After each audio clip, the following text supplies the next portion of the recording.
Sur la plupart des sites actuellement, vous trouverez souvent des effets qui sont cool, qui attirent les visiteurs. Aujourd'hui, nous allons faire l'un d'eux. On va juste faire cette animation aux inputs. Quand l'input est focus, il faudrait que les textes là puissent monter juste à haut et qu'il y ait cette bordure là qui a sur les alentours qui puissent changer. Vous voyez, il y a les textes qui montent juste là à haut et après la bordure change. Après, quand on y met aussi du texte et qu'on essaie d'y sortir, vous voyez, il y a toujours cet effet qui reste. Mais s'il n'y a rien, bien sûr, ça va retourner à la normale. C'est ce que nous allons essayer de réaliser dans cette vidéo-là. Donc, pour commencer, je suis parti de index.html et style.css vide. Donc, nous allons commencer par écrire la structure de base. Et là, je vais mettre... Là, on va partir d'un conteneur avec dedans un entry arrêt à celui qui portera l'input et le label. Donc, on va mettre... Et là, on va créer notre div qui jouera le rôle de label. Là, dedans, on va mettre...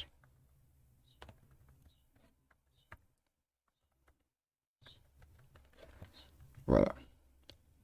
Si on revient sur ce fichier-là, index.html, on rafraîchit, ça donne ça jusqu'à ce niveau. Donc, on va mettre tout ça en style pour que ça puisse ressembler à notre maquette finale. Donc, pour faire ça, on va dire juste...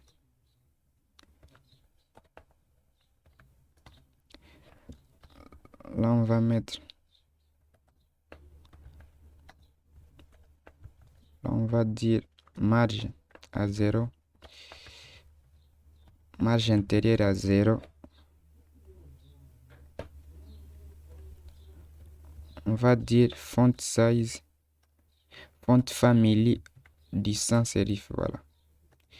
Après, on récupère le body qui lui sera en display flex pour qu'on puisse tout aligner au centre. Ce dé là, c'est pour qu'il puisse aligner vraiment tout ça au centre. Celui-là aligne horizontalement et celui-là aligne verticalement.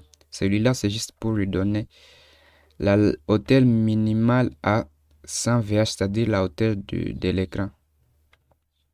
Donc, on va lui donner aussi un background. On va dire... Voilà. Si on enregistre et on regarde les résultats, ça donne jusqu'à ce niveau. Alors, ce que je n'ai pas fait plutôt, c'est relier les CSS. Donc, on va le faire tout de suite. Et maintenant, vous voyez, ça enregistre tout ça au milieu. Ce que nous allons faire maintenant, c'est prendre le conteneur. On va dire qu'il aura la largeur de 500 pixels, c'est bon. 500 pixels, voilà. Ou alors, là c'est encore P, ou alors on prend 680. Voilà. Ok. Maintenant, on va récupérer l'élément là qui prend les deux inputs, l'input et le label. Donc, on récupère, on va dire qu'il sera en position relative vu qu'on va aligner le label en position absolue. Donc, il faudrait que son élément para puisse être en relative. Donc, on met la hauteur à 80 pixels, la hauteur des lignes à 80 pixels. Voilà. Maintenant, on va récupérer l'input. Donc, on va dire que c'est là aussi en position absolue. Que la largeur, plutôt width, et un petit border radius à 10 pixels. Si on enregistre ça, ce que nous avons fait, c'est juste lui donner la largeur, l'outil anon pour qu'il ne puisse pas avoir ces petits bordures qui viennent sur des inputs. Là, c'est la taille, là, c'est la marge intérieure, là, c'est la hauteur des lignes, et en fait, les bordures arrondies à la là. Donc, si on réfléchit, Ça donne ça, ok. Donc ce que nous allons faire, c'est lui donner plutôt une bordure. Donc on va faire bordure, border, on va dire ce des pixels solides, on va mettre du blanc.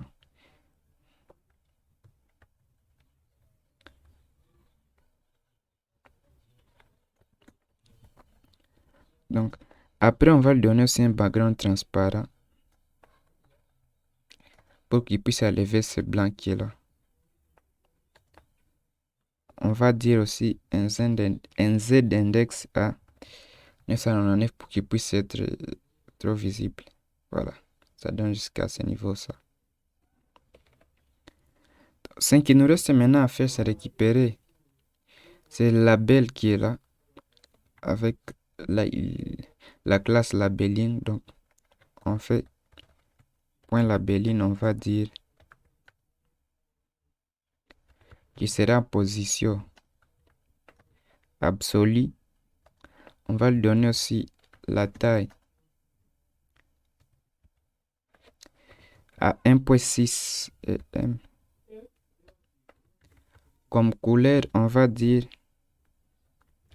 qui sera aussi blanc. Donc on prend la même couleur qui est là.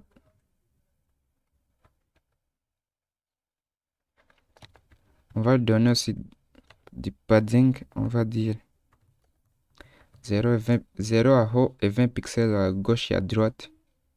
Là, je vais supprimer ça. Voilà. On va lui donner aussi la même marge.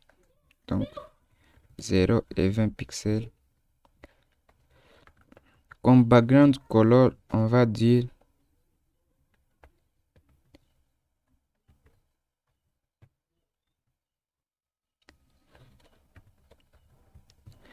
que c'est la même background que l'autre là. Donc après, si on enregistre ça et qu'on essaie de rafraîchir, vous voyez, voilà, il a déjà passé en blanc. Cette couleur, la taille l'a changé et il est en position maintenant absolue. Ce que nous allons faire maintenant, on va récupérer l'input et on va récupérer quand il est focus. Aussi, on va récupérer l'input quand il est valide. Donc, quand ces deux propriétés-là sont vérifiées, quand il est focus ou quand il est valide, on va appliquer ce qui est là, dans ces propriétés qui suivent là. Donc, on va dire l'input devra prendre la couleur, cette couleur-là qu'on trouve, voilà, cette couleur. C'est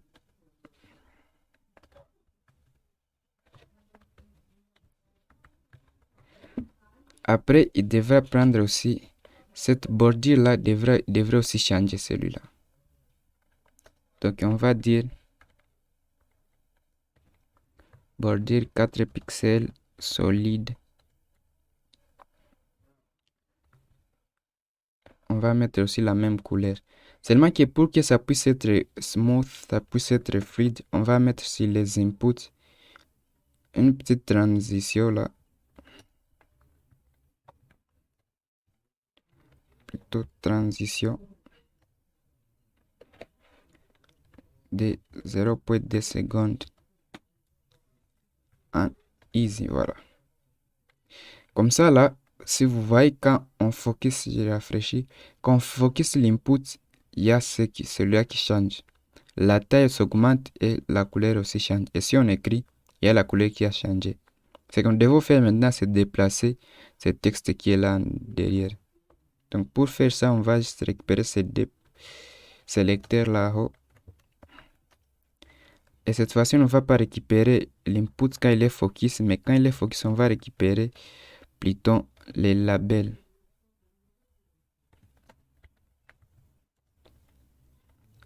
Et quand il est valide aussi, c'est les labels qu'on va récupérer.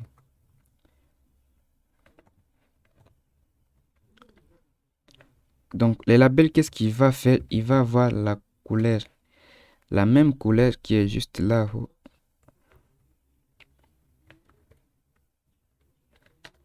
Après, comme hôtel, alors là, c'est point virgule.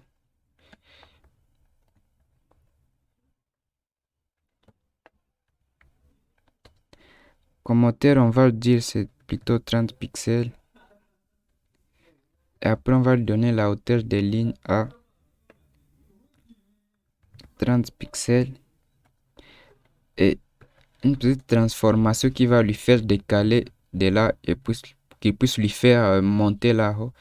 On va dire plutôt c'est un translate à moins 15 pixels, moins 16 pixels et là après on va dire qu'il fasse un zoom à 0.88 pour qu'il puisse diminuer un petit peu. Voilà. On va lui faire aussi un z-index à 999 pour qu'il puisse être au-dessus de l'input. Donc pour que ça puisse être aussi fluide, on va mettre une animation là, une transition comme celui-là. Si on enregistre maintenant, qu'on rafraîchit, vous voyez, quand on focus, il y a les textes qui montent et qui changent déjà. Et quand on écrit, vous voyez, les textes restent là. Si on augmente la page, il est aligné juste au milieu. Eh bien, c'était tout pour cette vidéo-là. J'espère qu'elle vous aura plu. On se dit ciao à la prochaine vidéo. N'hésitez pas à vous abonner et d'appuyer sur le bouton like si cette vidéo-là vous a plu. Et on se retrouve à la prochaine.